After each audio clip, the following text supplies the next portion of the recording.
출애굽기 20장 13절에서 17절까지를 보겠습니다. 같이 읽겠습니다. 살인하지 말라, 간음하지 말라, 도둑질하지 말라, 내 이웃에 대하여 거짓 증거하지 말라, 내 이웃의 집을 탐내지 말라, 내 이웃의 아내나 그의 남종이나 그의 여종이나 그의 소나 그의 낙이나 무릇 내 이웃의 소유를 탐내지 말라. 아멘. 네, 오늘은 6계명에서 10계명까지를 간략하게 정리하려고 합니다.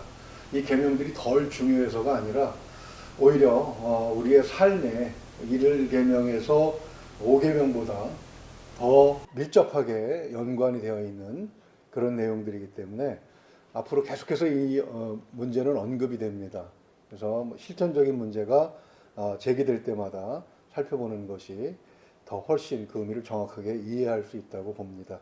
우선 기본적인 관계 속에서 이 10계명, 즉 10계명 중에 하나님과 인간관계에 대해서 우리가 좀 자세하게 살펴보았는데, 인간과 인간관계, 사람과 사람과의 관계를 조명하는 그 계명들의 의미가 무엇인지, 왜 하나님께서 이 계명을 주셨는지 그 부분에 초점을 맞추어서 생각해 보려고 합니다. 6계명을 먼저 보게 되면은 간단하죠? 살인하지 말라. 근데 이게 성경 전체를 보게 되면 그렇게 간단한 문제가 아닙니다. 여기 살인하지 말라라는 말은 그 동사가 라차흐라고 하는 히브리어로 쓰고 있는데 이 개념이 굉장히 복잡하기 때문에 그렇습니다. 예를 들면 살인이 절대적으로 금지되었긴 하지만 그 신명기 20장 13절을 보게 되면 이렇게 말씀하고 있어요. 내 하나님 여호와께서 그 성읍을 내 손에 넘기시거든 너는 칼날로 그 안에 남자를 다 쳐 죽이고. 그러니까 살인하지 말라라고 13절에 딱 어떤 예외 조항도 없이 그냥 명시를 해 놓으셨는데, 그러면서도 신명기 20장 13절에 가면 이제 가나안 땅에 들어가면 원주민들이 그들의 앞길을 막을 텐데 그들을 정복하고 나면 다 그 안에 남자를 다 쳐 죽이라 이렇게 말씀하고 있습니다. 이어지는 말씀을 보게 되면 뭐 호흡 있는 것들은 다 남겨두지 마라 이렇게까지 말씀을 하시는 것을 볼 수가 있습니다. 우리가 이것을 거룩한 전쟁이라고 명령하긴 하지만 이런 복잡한 개념들이 있기 때문에 살인하지 말라 이 부분은 나올 때마다 그 의미를 별도로 이렇게 생각해서 종합해 봐야 하는 그런 의미가 있습니다. 모세가 폭력을 한번 행한 적이 있죠. 출애굽기 2장 11절 이하를 보게 되면 히브리 민족이 그 애굽의 관리에게 매를 맞는 것을 보면서 달려들어서 그만 관리를 쳐 죽이고 몰래 그 파묻은 것이 있습니다. 근데 그 사건에 대해서 하나님께서 직접적으로 그 비난하거나 그 죄에 대해서 뭐라고 말씀하시지 않으십니다. 또 창세기 9장 3절을 보게 되면 모든 산 동물은 너희가 먹을 것이 될지라 채소같이 내가 이것을 다 너희에게 주노라 라고 말씀하시면서 동물을 살해하는 것, 거기도 같은 이 단어가 쓰여지고 있는데 그것은 또 허용되고 있는 것을 볼 수가 있습니다. 출애굽기 21장 12절 한번 보십시오. 거기 보면 사람을 쳐 죽인 자는 쳐 죽일 것이나 이렇게 또 사형을 하나님께서 명령하신 것도 있습니다. 그렇다면 여기서 말하는 살인하지 말라는 것은 무엇을 가르치는 것인가? 어떤 경우를 두고 가르치는 것인가? 이런 부분들에 대해서 우리가 고려를 좀 해봐야 되겠죠. 구약 전체를 보게 되면 이 살인에 대해서 비난하고 살인이 죄라고 하는 그런 명확한 굴레를 씌우고 금지하려고 한 그런 폭력이나 살인 행위는 고의적이든 비고의적이든 무의식적이든 상관없이 이 공동체 전체의 구성 요소, 공동체라고 하는 것은 사람과 사람의 모임이죠. 우리가 교회라고 하면 흔히 오해하는 그런 경향이 있죠. 건물이라든가 어떤 조직이라든가 이렇게 오해를 하지만 구약 성경에서는 그 모임 안에 들어있는 한 사람 한 사람의 구성원들의 존재를 더 귀하게 여기신다고 하시는 말씀을 우리는 구약 성경에서도 발견할 수가 있습니다. 즉 다시 말해서 공동체의 가장 기본이 되는 한 사람, 그 한 사람의 생명을 존중해 달라고 하는 그런 의미가 이 6계명에 들어있는 것을 알 수가 있습니다. 모세가 살인한 것에 대해서는 침묵하십니다. 물론 침묵했다고 해서 모세가 살인한 걸 정당화시켜 주셨다는 것은 아니죠. 왜요? 그가 애굽에서 도망가서 40년을 미디안에서 양치는 목자로 그렇게 살게 하심으로 해서 그 행위가 정당치 않다는 것을 간접적으로 보여주시기는 하십니다. 그러나 대놓고 살인행위가 그것은 죄라고 단호하게 꾸짖은 그런 본문도 있습니다. 다윗의 경우를 한번 생각을 해보시죠. 다윗은 왕의 권력을 가지고 자기 부하의 아내를 취하고 그리고 그것을 감추기 위해서 남편을 죽인 그런 살인행위가 나단 선지자에 의해서 하나님으로부터 아주 강력하게 비난되고 있는 것을 볼 수가 있습니다. 그리고 그로 인해서 다윗이 겪은 고난은 이루 말할 수가 없지요. 그 대가를 철저하게 하나님께서 치르게 하고 계시는 것을 볼 수가 있습니다. 이 두 가지 경우만 종합해 놓고 볼 때 살인이라고 해서 그 무게가 똑같은 것은 아니고 이스라엘의 공동체나 또 이스라엘의 공동체의 거룩성을 해치는 공동체를 와해시킬 수 있는 그런 일에 대해서는 그런 것을 막기 위해서 저지른 살인에 대해서는 어느 정도 침묵하는 그런 경향이 있고요. 강자가 권력을 남용해서 약자를 치는 행위에 의해서 발생한 그런 살인행위나 가혹행위는 용납하지 않고 있는 것을 볼 수가 있습니다. 그것이 바로 계명의 의미가 되는 것이죠. 하나님께서 이제 나라로 만들어 주시고 하나님의 백성 삼아 주신 그 공동체를 구성하고 있는 한 사람 한 사람의 생명이 얼마나 중요하게 하나님께서 생각하고 있는가 하는 것을 이 13절은 말씀해 주고 있습니다. 우리가 살인 그러면은 육체적인 살인만을 생각할 수 있는데 더 심각한 것은 신약 성경으로 넘어가게 되면 영적인 살인이 문제가 되죠. 바리새인들과 사두개인들은 천국문을 닫아 걸고 자기도 안 들어가고 다른 사람도 안 들어갑니다. 그러면서 신앙 공동체, 즉 하나님 여호와 하나님 공동체의 기본적인 목적, 하나님 앞에서 그렇게 하나님 백성으로 살아가야 되는 기본적인 목적조차 말살해 버리고 영혼을 마치 죽은 영혼처럼 그렇게 만들어 버리는 것까지도 연결이 되고 있는 것을 볼 수가 있습니다. 오늘날 교회에서도 이 성도 한 사람 한 사람을 하나님의 백성으로 온전하게 여기는 것이 아니고 목적 삼아서 어떤 그 종교인이나 종교 단체의 수단으로 삼으려는 그런 경향들이 많이 보이고 있습니다.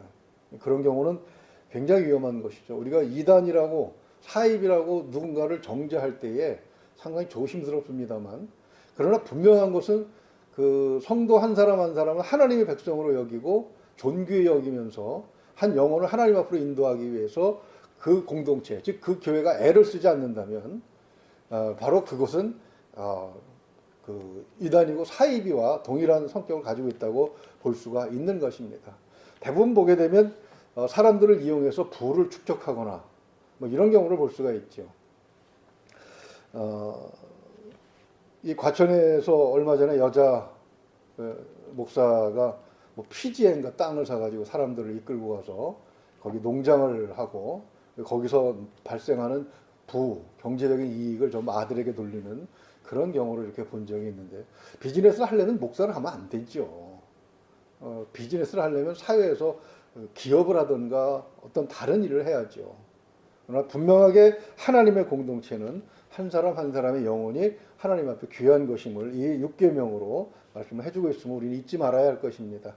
이것을 기준으로 앞으로 나올 살인에 관한 모든 것들을 우리가 해석할 수 있을 것입니다. 그 다음에 7계명 14절은 간음하지 말라인데 이것은 우리가 생각하는 그런 간음하고는 좀 다릅니다. 이것은 그 남편과 아내라는 법적인 결혼 관계의 거룩함을 깨트리는 그런 행위에 대해서만 주신 그 계명인데요. 이 말씀이 주어졌을 때는 일부 일초의 결혼 관계가 도 있지만 비록 그 사례가 적을지라도 일부 다처제의 결혼 관습이 기초가 되어 있는 것을 볼 수가 있습니다. 이제 앞으로 좀 보게 되겠는데, 한 남자는 자기 집에 속해 있는 여자 노예를 자기의 첩을 삼을 수 있는 자유가 있었습니다. 근데 이 경우에도 그냥 자기의 쾌락을 위해서 그렇게 사용하면 안 되고 반드시 결혼의 형식 안에서 되어져야 했습니다. 그러니까 종이고 노예지만 내가 너를 두 번째나 뭐 세 번째 아내로 맞이하겠다라는 약속을 주고 그런 절차를 거친 다음에 비로소 합방을 할 수 있게 허락이 되었다는 것을 알 수가 있습니다. 그렇게 되지 않으면 그것이 바로 이 그 간음이라고 하는 제7계명에 해당되는 것을 볼 수가 있습니다. 결혼의 질서를 깨트리는 그런 여러 가지 것들이 다 범 존재에 들어가는데 결혼 전에 하는 문제라든가 그 다음에 동성연애 같은 일체 행위는 모두 간음의 범위에 들어갑니다. 차별금지법이라고 하는 것이 굉장히 조심스럽게 제기되고 있는데 주시를 하고 있습니다. 미국 같은 경우에서는 강대상에서 동성애를 비난하는 발언을 하거나 하게 되면 처벌을 받게끔 되어 있다고 하는데 그 법을 그대로 가져올 것인가, 신앙적인 이런 부분은 용납이 될 것인가, 그 부분에 대해서 지금 주의를 깊게 살펴보고 있습니다. 미국에 요새 여러 가지 어려운 점이 많은데 성경에 정면으로 대응하는 그런 법들이 너무 많이 만들어지고 있고 그래서 그런 것이 아닌가 하는 생각을 말씀을 준비하면서 해보기도 했습니다. 결혼을 전제하지 않고 단 한 번 함께 그 자기의 정욕만을 만족하려고 했던 대표적인 인물이 다윗의 장남이죠. 그죠? 암논이라는 그 왕자인데 그가 그 자기 여동생이죠. 배다른 여동생을 반해가지고 그를 데려다가 온갖 가모니설로 폭력으로 자기의 욕심을 채웁니다. 그런데 그리고서 그냥 보기 싫어져서 내쫓잖아요. 그랬을 때 사무엘하 13장 12절을 보게 되면 이스라엘 안에서 행치 못할 괴악한 일이다 이렇게 말씀합니다. 그러니까 근친상간도 문제가 안 되고 이 암논이 그 뒤에 책임을 지지 않고 자기의 쾌락으로 그것을 사용했기 때문에 그것이 이스라엘에서는 행하지 못할 괴악한 일로 그렇게 치부되고 있는 것을 봅니다. 그래서 사무엘하 13장 13절 이어지는 말씀을 보게 되면 지금이라도 아버지 다윗 왕에게 가서 그러니까 부왕에게 그 여동생을 자기 아내로 맡기로 요청하면 그 동침은 수치가 되지 않는다 이렇게 말씀을 하고 있습니다. 그러므로 이 7계명의 목적은 이 공동체 안에 가장 중요한 그러니까 한 사람 한 사람이 중요하지만 그 다음에 뭐가 중요합니까? 그 한 사람 한 사람이 이루는 가정이 기초가 된다는 것을 명백하게 보여주는 것이죠. 그래서 가정을 깨려는 어떠한 행위도 하나님 앞에서는 용납되지 않는다. 정상적인 가족을 구성하는 행위 안에서는 많은 융통성이 제기되고 있음을 볼 수가 있는 것입니다. 그 다음에 15절 가게 되면 제8계명 도둑질하지 말라 이렇게 말씀하고 있는데 이 말씀은 17절에 그죠? 10계명에 내 이웃의 집을 탐내지 말라 이것하고 많이 그 혼동을 하게 됩니다. 그러나 이 두 개의 동사는 서로 다릅니다. 8계명에 있어서 이 그 동사는 간압이라는 단어를 쓰고 있는데 그 다음에 10절에 나오는 탐내 17절에 나오는 탐내지 말라에서 탐내다라고 하는 것은 하마드라고 하는 8계명에서 쓰여진 도둑질하지 말라라고 하는 이 동사는 창세기 40장 15절에도 쓰여져 있는데 그때 요셉이 누명을 쓰고 어디로 들어갑니까? 감옥에 들어가죠. 그때 자기를 변호할 때 이렇게 얘기합니다. 나는 히브리 땅에서 끌려온 자요. 그래서 목적어가 누가 되냐면 나가 되는 겁니다. 그러니까 사람이 되는 것이죠.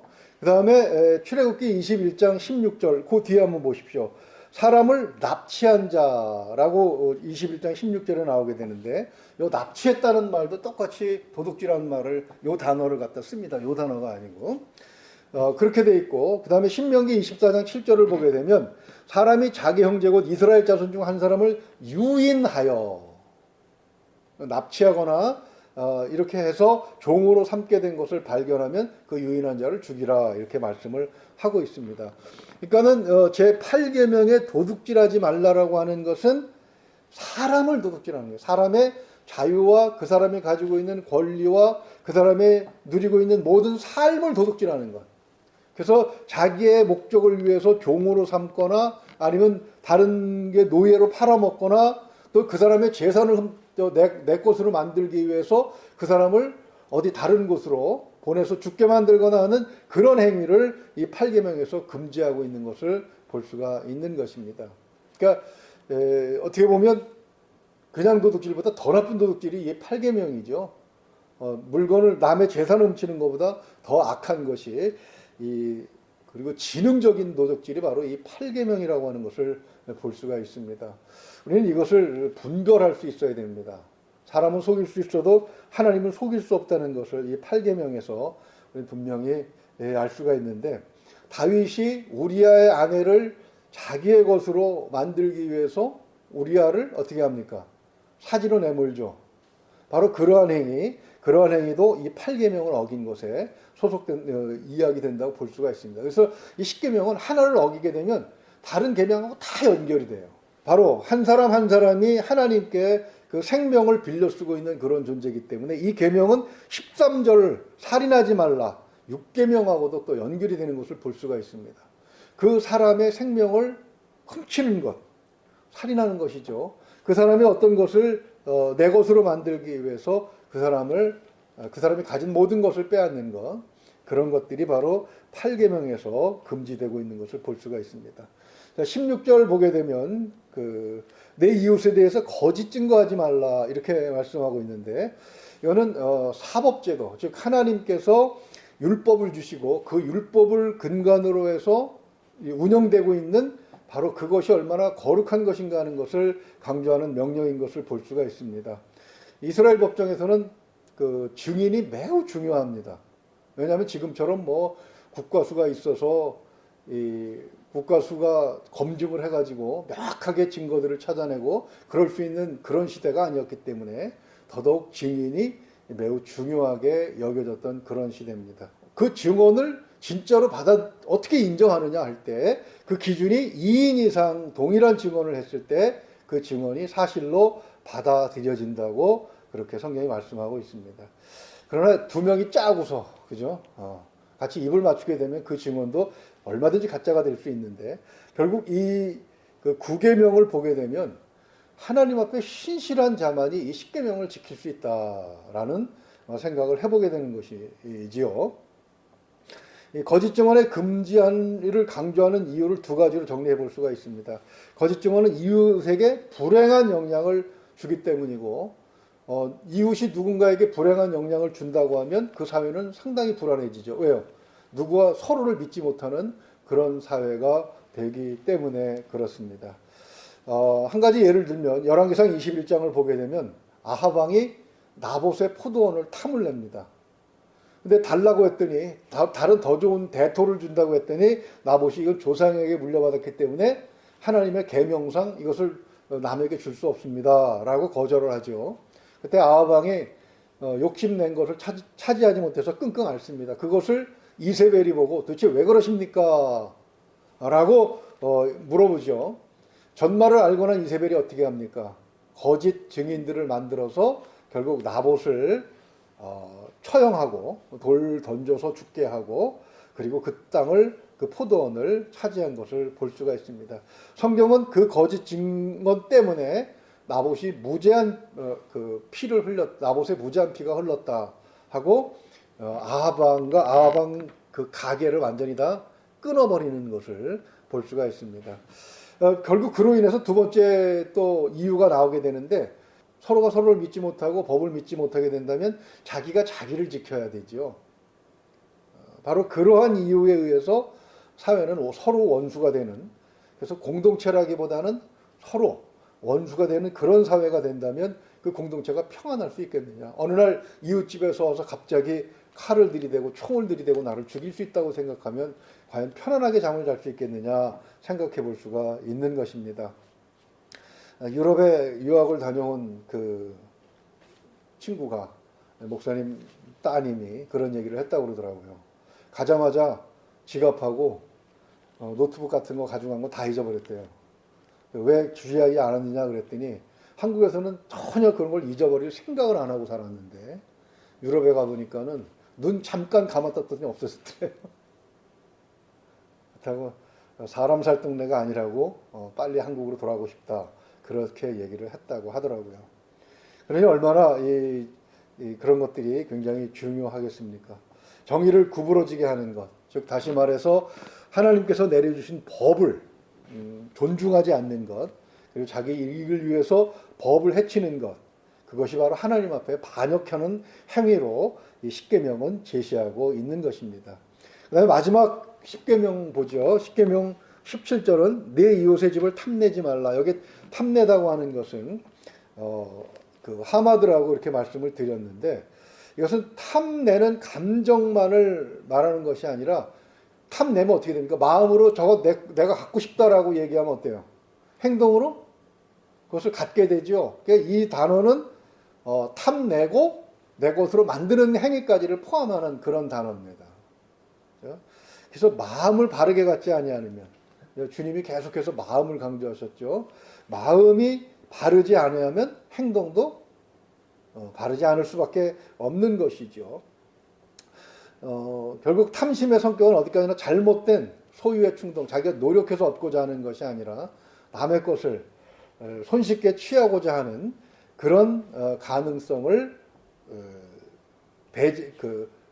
경고하는 그런 법이라고 말할 수 있는 것입니다. 이 17번의 계명도 역시 마찬가지죠. 내가 열심히 노력해서 벌어놓은 것이 있는데 그것을 누군가가 이렇게 자기의 탐심을 통해서 불의한 방법으로 가져간다고 하면, 누가 이 사회에서 열심히 일을 하고 누가 창의력을 발휘해서 무엇인가를 쌓으려고 하겠습니까? 바로 그러한 부분 때문에 십계명이 주어졌다고 하는 것을 볼 수가 있습니다. 오해할 수 있는 것들이 있는데, 여기 보면 이웃의 아내나 그의 남종이나 그의 여종이나 해서 사람들이 거기 포함이 돼서 이 17절에 탐내지 말라나 13절에 살인하지 말라, 15절에 도둑질하지 말라, 다 같은 얘기가 아닌가라고 말할 수 있겠지만, 이 당시에는 우리가 성경을 읽으면서 조금 주의해서 읽어야 될 것은, 이 성경이 처음 주어지던 시대에는 그 부인이나 어린아이들이나 노비나 사람이긴 하지만 다 재산으로 이렇게 취급이 되었다고 하는 사실을 우리는 염두에 두고, 그리고 이 십계명이 어린아이에게 주어진 것이 아니라 우리 5계명 하면서 이야기했죠. 장정들, 그 사회를 이끌어가는 장정들에게 주어졌다는 사실을 염두에 두고 그렇게 보면은 쉽게 이해할 수가 있고 오해를 줄일 수 있을 것입니다. 말씀을 정리합니다. 십계명은 하나님을 경배하고 이웃과의 바른 삶을 영위해 나가는 데 있어서 가장 근본적인 필요한 것을 정리해서 제시한 것이라고 볼 수가 있습니다. 다시 말해서 하나님께서 만들어주신 거룩한 공동체를 지켜나가는 데 있어서 사람과 사람과의 관계, 이 신뢰 관계가 얼마나 소중한가 하는 것을 이 계명을 통해서 보여주셨다고 하는 것입니다. 이것은 무슨 제사나 이런 거하고 전혀 상관없죠. 그러니까 5계명서부터 이 10계명까지는 제사나 뭐 이런 거하고는 상관이 없습니다. 삶의 근본적인 문제하고 연결이 되고 있는 것을 볼 수가 있어요. 그래서 사람이 살다 보면 절대로 혼자 살 수는 없습니다. 누군가와 함께 살게 되는데, 바로 이것이 가장 근본적인, 부모를 공경하고 다른 사람의 생명을 귀중하게 여기고, 그리고 그 제도 안에서 가장 기본이 되는 그 가정을 소중하게 여기고, 그리고 사람의 생명을 자기의 목적을 위해서 이용하지 않고, 또 불의한 증언을 해서 다른 사람을 망하게 하지 않고, 또 남의 것을 탐내고 공짜로 무엇인가를 얻으려고 하는 그런 행위들이 총망라에서 제시돼서 성실한 삶을 사는 것, 그것이 바로 하나님의 공동체, 하나님께서 이제 계약을 맺어서 이 십계명이 내려오고 다 오게 되면 모든 백성 앞에 선포가 되고, 그리고 드디어 이스라엘 백성은 하나님의 백성이 되는 것이죠. 바로 그 계약에 있어서 가장 중요한 것은 무엇이냐? 하나님과의 관계도 중요하지만 사람과 사람 사이의 관계도 중요하다라고 하는 것을 볼 수가 있는 것입니다. 이런 십계명의 부분들이 다른 그 계명하고도 쭉 연결이 되면서 좀 더 복잡해지게 되는데요. 이것이 어디서부터 출발하냐면, 이 계명을 먼저 주고, 이스라엘 백성에게 이 계명을 먼저 주고, 이거 지킬래 안 지킬래? 지킬 사람 손 들어 해서 그 사람들만 끌고 하나님이 애굽에서 해방시키신 것이 아니라, 어떻게 일단 해방시켜 놓으시고, 그리고 안전한 곳 광야 중심에다가 누구도 해칠 수 없는 곳에다가 데려다 놓으시고, 거기서 이것을 제시하셨다고 하는 그런 근본적인 시간적 차이를 우리는 생각을 해야 합니다. 다시 말해서 이 십계명이라든가 하나님이 주신 말씀은 누구에게 제시된 것이냐? 구원받은 백성에게 제시된 것이다.